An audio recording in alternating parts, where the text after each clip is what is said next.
Ay isang mapagpalang umaga sa inyong lahat. Ayan.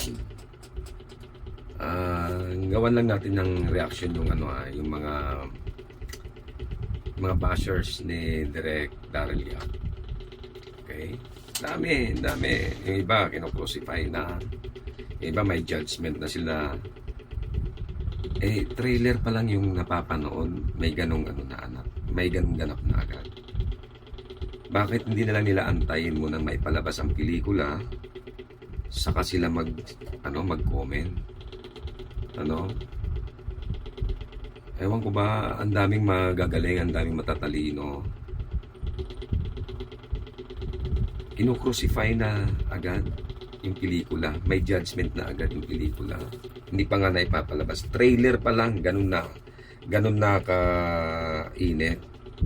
Paano kung maipalabas na sa sinihan ang pelikulang Trop? Diba? Ayun lang naman sa akin lang, opinion ko lang to.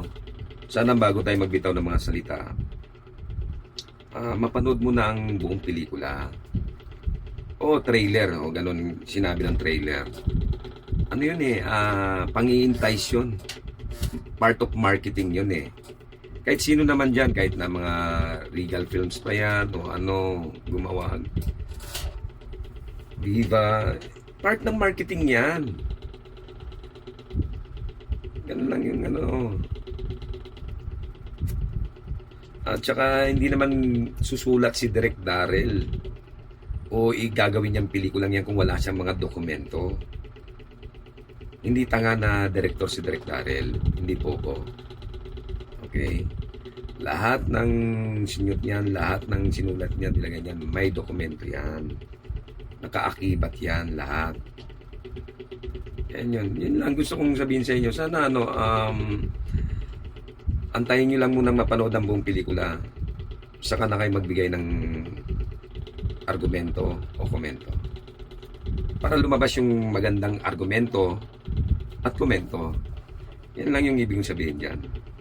Okay? Maraming salamat po and God bless po sa inyong lahat.